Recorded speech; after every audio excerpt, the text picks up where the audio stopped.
The more I ask why it happened, the more clear it becomes. I don't think you should blame USC solely for Xavier Griffin's decommitment because of that no official visit policy. There's a little bit more to the story.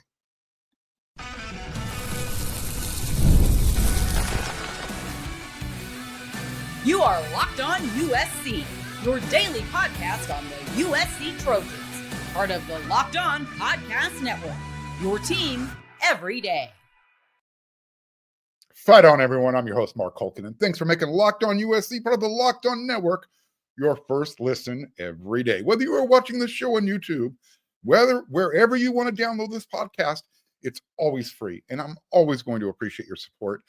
Today's episode is brought to you by Game Time. Download the Game Time app, create an account, and use code LOCKEDONCollege for $20 off your first purchase. What if I told you that USC kind of had a feeling this was going to happen? They were kind of getting a sense that that firm commitment that Xavier Griffin has with USC, maybe it's not so solid. What if they knew that was going to happen for a while? By a while, I mean for a couple months.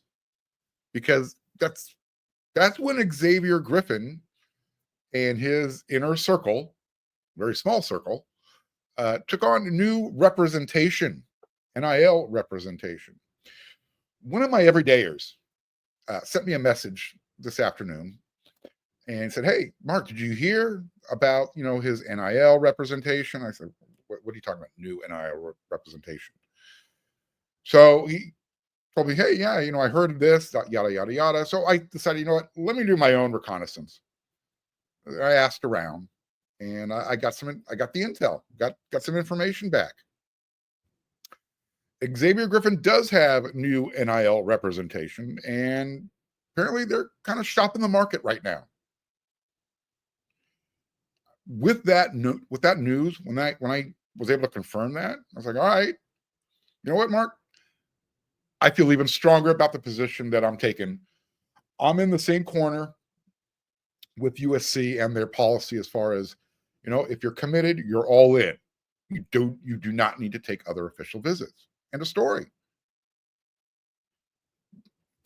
This isn't a screw Xavier commentary. I don't want it to come across that way. But this is another cautionary tale of how you handle recruitment, especially with elite out-of-state players. Let me just say this. I don't even think this is 100% his decision. The way it was explained to me, nevertheless, we can probably say that, some of those that are closest to him are the ones who want to see what's really out there. And by what's really out there, I mean, how much is really out there? And that's okay. That's fine. However, the notion that USC pulled the rug out from under him out of nowhere, that's just a fallacy. Okay, that is just completely false. Number one, I do not believe that, Xavier and his mom just found out just the other day, and then they had to pray and talk about it. No. That's not how it went down.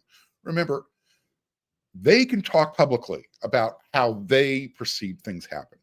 USC can't. They kind of have to sit there and bite their tongue, bide their time, because unless somebody's actually signed receiving financial aid paperwork or signed their financial aid paperwork, enrolled, USC can't talk about recruits.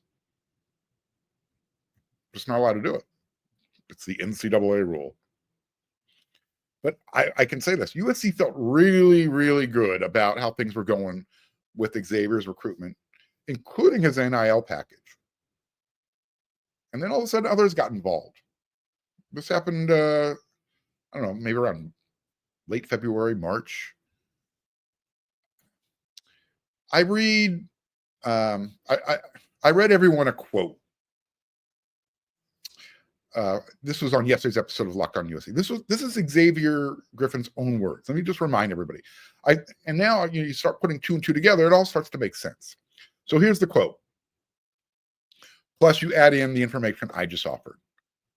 Quote, "My commitment has been a question for a few months now, but the hard decision has come within the last 2 weeks. I wanted to still be able to enjoy my process and go on all of my official visits, but respectful of USC at the same time. So this happened after a lot of talking with my mom and praying, end quote. The hard part was having to deal with the reality of making a decision to honor your word, or, you know what, let's just see how much money's out there. Let's just, let's take a gamble, see if we can become happier.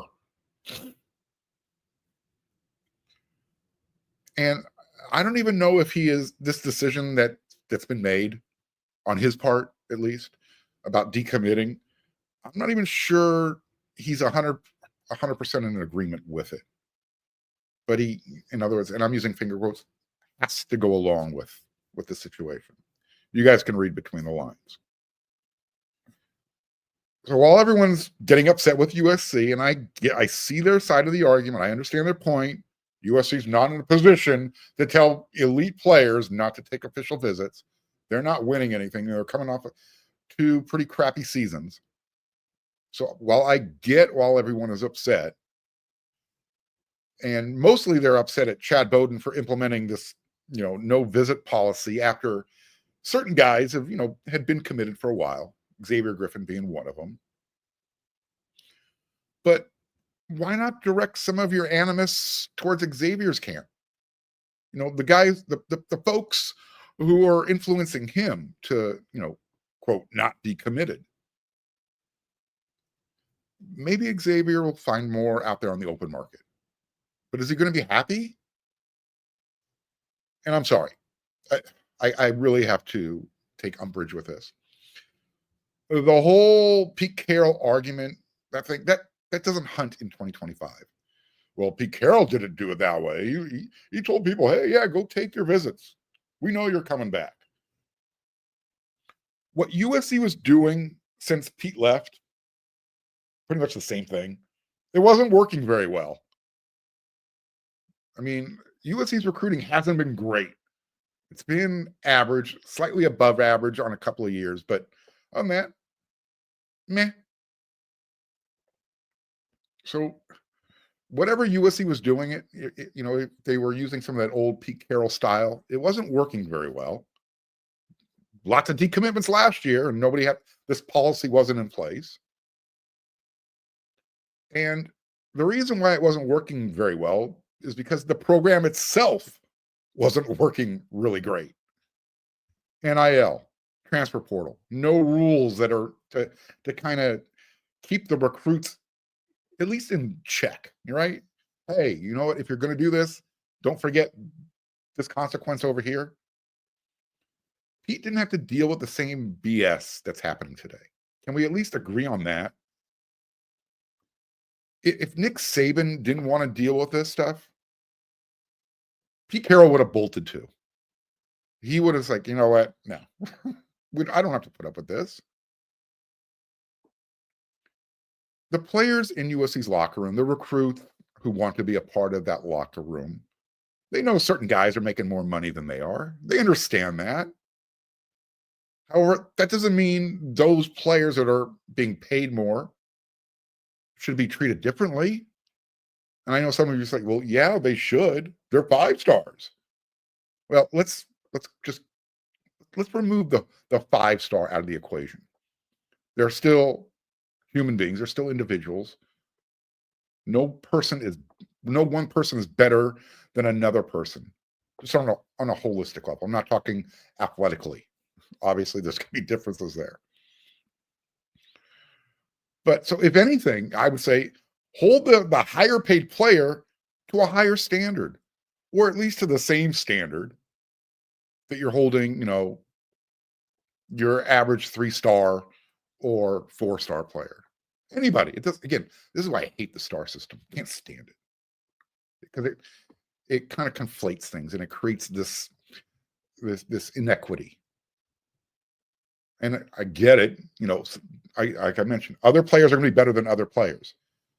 But when you're trying to get everybody on the same page and make everybody happy and create a culture, a foundation, certain things have to be equal. And that means if there's one rule, if you're going to commit, don't take any more official visits. I don't think that's really asking a lot. That's why I said on yesterday's episode, if I'm USC, I'm not accepting any commitments from out-of-state players until they take their official visits, especially since these guys like to shut it down before their own season starts. They want to be done by the end of June, early July, after they're done taking those visits. So, yeah, you want to see USC generate that enthusiasm and create excitement by having guys commit early, sure. But if these are special circumstances, special players, then you know what? You make certain rules for those players. We know we're going to be in a bidding war. We know you can go wherever you want. That's great. Make sure this is the place you want to be. Take your visits, then commit. That ends this whole thing.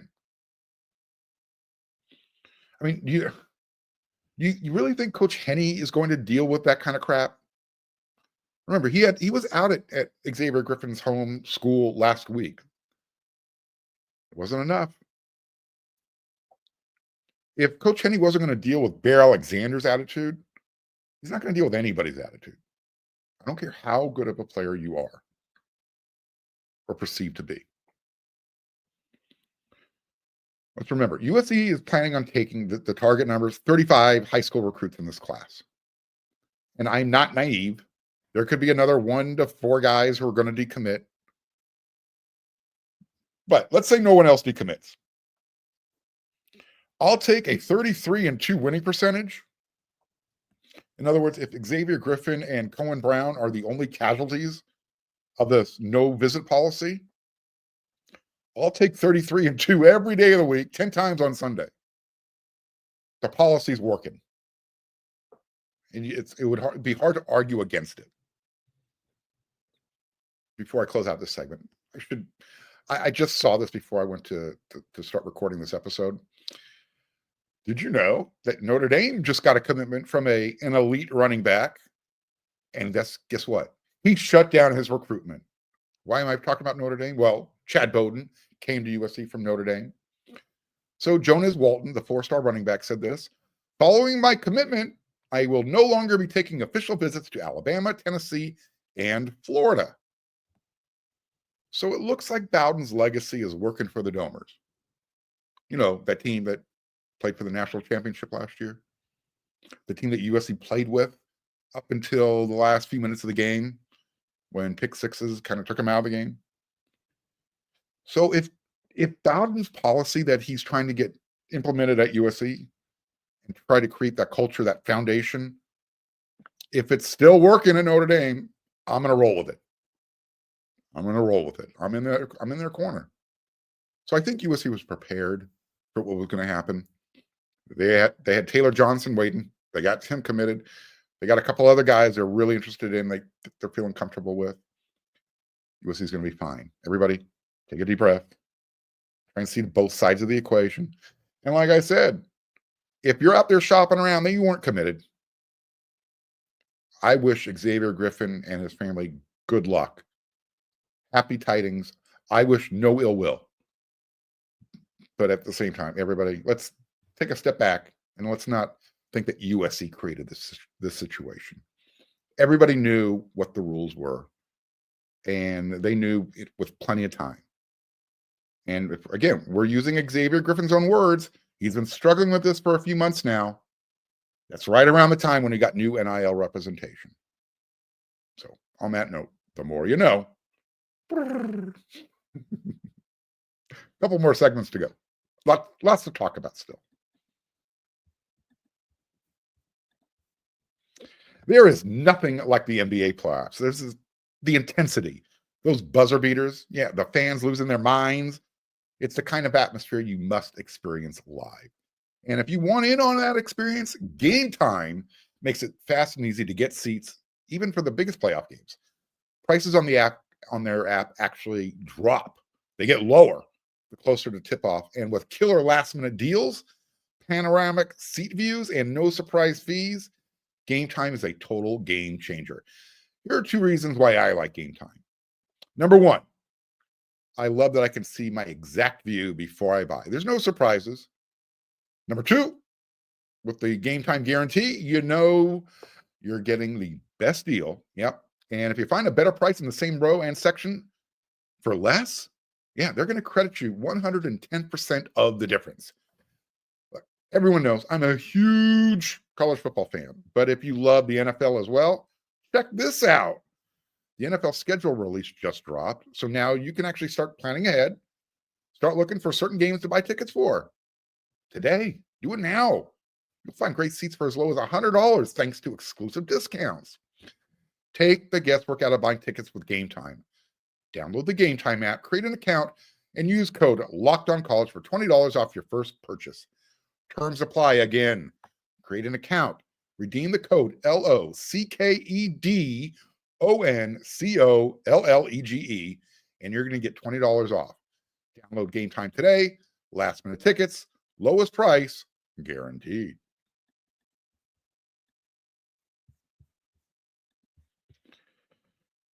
On 3, the other network I work for over there at wearesc.com, they released their list of the top 100 college football players heading into the 2025 season. USC had 2 players make the list. That's it. Yeah, haters on 3. They hate USC. I'm kind of setting this up because my Friday rant, stick around. Anyways, who are the 2 players, you're wondering? All right. You might guess, maybe you won't. I'll tell you. Makai Lemon was one of them. He was the highest rated of the 2. He came in at number 46. So I guess, if you're using it from a positional breakdown, the way I'm reading a little blurb that Eric McKinney put together for us over there at wearesc.com. Said from a positional breakdown standpoint, that would make Makai the number 5 wide receiver in the nation and the number 2 wide receiver in the Big Ten behind Ohio State's Jeremiah Smith, who, by the way, he's the overall number 1 player on the list. That's telling me that, you know what?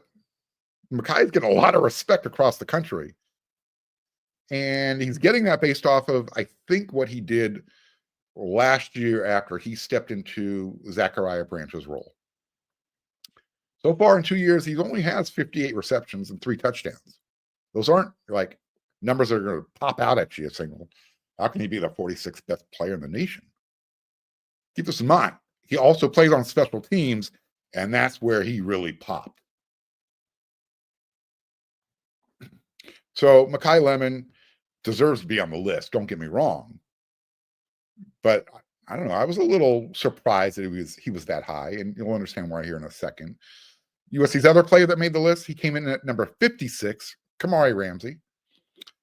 That puts him as the number 4 safety on the list, and the number 3 player at his position in the Big Ten Conference. Caleb Downs, Ohio State, number 3 overall. You've got Rod Moore at Michigan, number 39 overall. And then you've got Kamari Ramsey. And Kamari had a pretty good year last year, right? He had that interception in the bowl game against Texas A&M. I think Kamari Ramsey at 56 fair. I'm good with that number. I have zero doubt that he's going to be even better this year. Remember, he tested the NFL market. He could have gone. Him coming back for 1 more year is only going to increase his draft stock. I'm a huge fan of Kamari Ramsey. In fact, I think he's going to have an all-American season. Will he be, first team? When you got guys like Caleb Downs in front of you, probably not, but nothing wrong with second team, right? Second team All-American? I'll take it.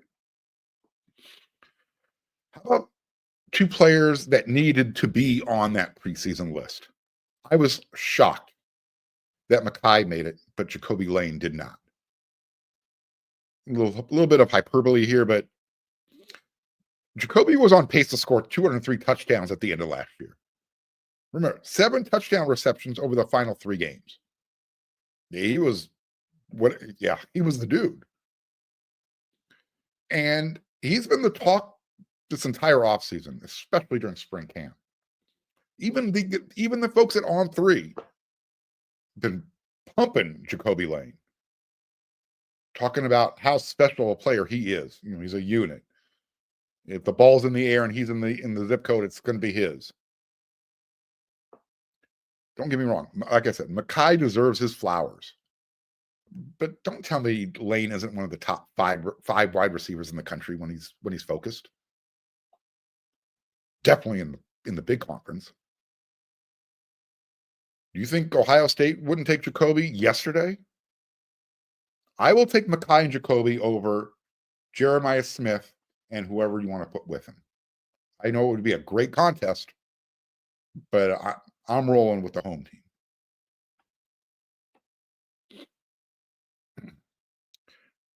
Now, a couple of guys. Here's the other one. Jacoby didn't make the list. Eric Gentry should have been on the list as well. I think the issue with him, if he can stay on the field, he's a no-brainer. He's in that list. He can't stay on the field. That's the issue. Injuries. Again, before he, left the game against Wisconsin, Eric was on the pace for 90 tackles, almost 20 for a loss, and 6 sacks. That was the pace he was on. Oh, he also forced a fumble, had a fumble recovery. Those were in the first 4 games. So, yeah, if he's on the field, he's one of the top 100 players in the country. So why can't you assume he's going to be on the field? And when he is, you give him his due.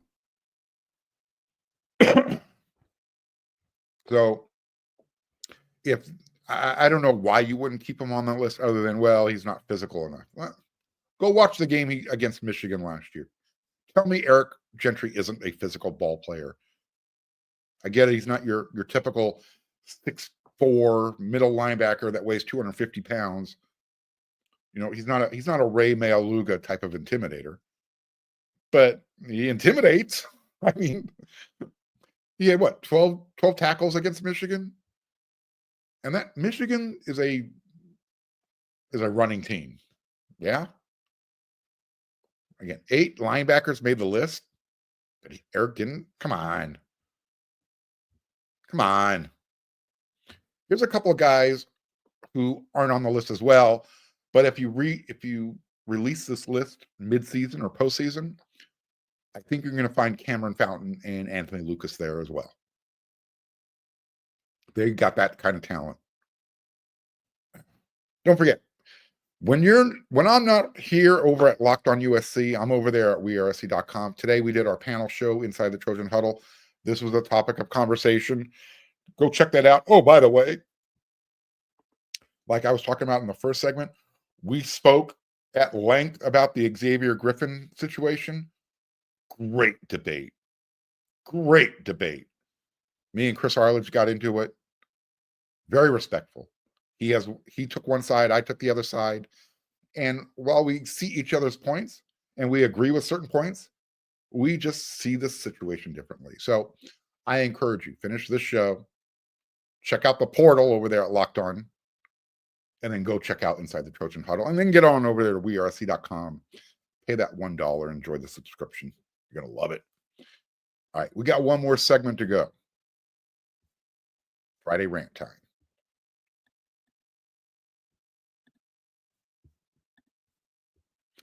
The days are getting longer, the weather's warming up, and people are spending more time outside, which means it's the perfect time to refresh your outdoor space. Whether you're working with a big backyard or a small balcony, Wayfair has everything you need to make it feel more like you.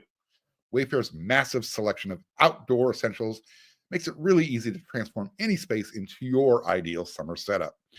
From comfy conversation sets, you like those sleek dining tables, you like outdoor decor, Wayfair has it all. And they've got everything you need at the prices that will fit your budget.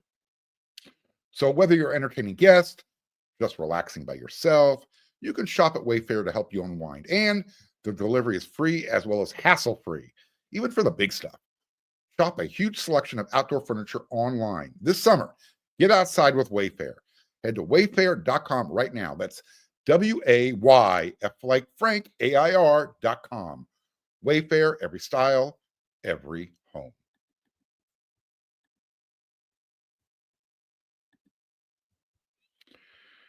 I guess USC is back. You know why I'm saying that? Because apparently anytime something negative is posted about USC, and I'm talking about social media, Trojan fans lose their poop.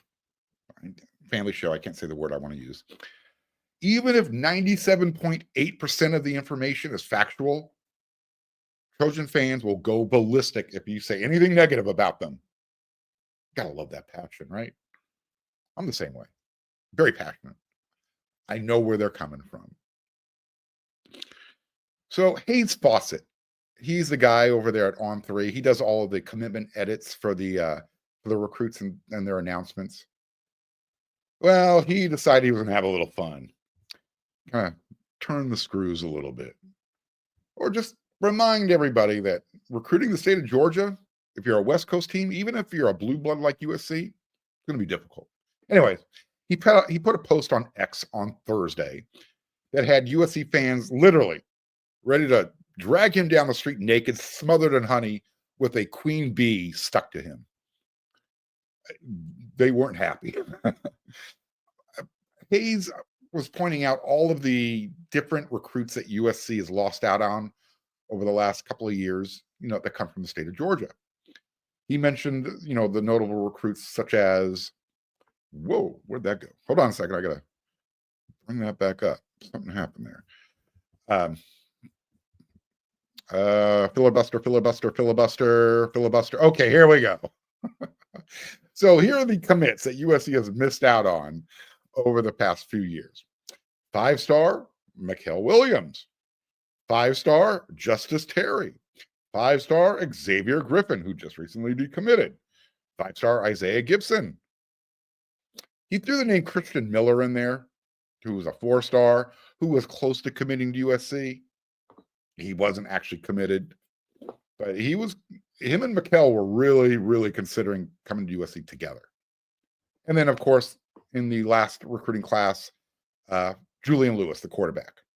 Well, the only one on that list that didn't commit but came close, Christian Miller. But USC fans, man, they took exception with the truth because there wasn't any context attached to it. Who cares? Seriously, folks, Trojan fans, put on your big boy pants. Act like you've been there before, because you have. Who cares? Look, if we explain each player's reason for not committing to USC, whether it was because the program was in bad shape, NIL wasn't there, there was question about coaching development, does it change the fact that those guys didn't commit? So I don't need to hear these, well, Helton was the coach. NIL sucked. USC dumped Juju at the 11 o'clock hour. So, it's not really fair to say that USC lost these commitments. Hayes Fawcett, he failed to list all the players USC got. Look, Walter Matthews, Cam Fountain, Alex Payne, D. Reddick, they're all from Georgia. They're all great players. But if we're being honest, come on, only Cam Fountain, and to a very slightly lesser degree, Walter Matthews are in that same conversation you have with, about Mikel Williams or Christian Miller or Justice Terry or Isaiah Gibson. Those are elite players. Again, I'm not knocking Kendarius. I'm not knocking any of the 3-star guys that USC brought in. Alex Payne, 4-star player, I get it. But all those names, outside of Cam Fountain, Walter Matthews, none of the guys that USC got were considered every program's must-have guys list. That's the difference here, okay? So yeah, USC's had some success in Georgia, but not with the elite players. And it doesn't matter why. You can put your spin on it. It doesn't change the narrative. I guess what I'm saying is some folks spend way too much energy worrying about stuff that other people say or that's out of your control. I do too.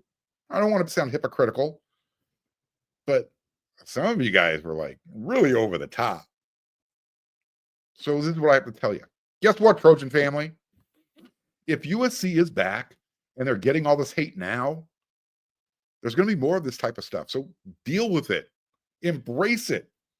Wear it like a badge of honor. It's like, give me more. Feed me, Seymour. But for the life of me, stop acting like someone curb stomped your dog. I mean, it's not that serious, folks.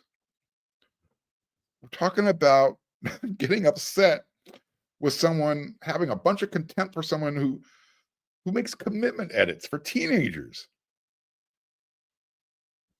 Save that energy for opposing fan bases, or Chad Bowden for making players have to understand what the word commitment means. That's where you should focus your animus. Don't get upset at a post on X pointing out the players that USC lost. Stop it. Come on. We're better than that. I get it's the off season. Got to look for something. All right. That's it. That's the end of the week. I hope you guys had a great week. I did. A lot of stuff to talk about. If you're watching on YouTube and you aren't subscribing yet, do us all a favor. Do yourself a favor. Click that red subscribe button. Smash that thumbs up. That helps this show continue to grow. And don't forget to hit that bell notification button. All right. I'll be back with more next week. 5 episodes we do. Something happens, I might be back sooner. But I think this weekend, everything's going to be quiet.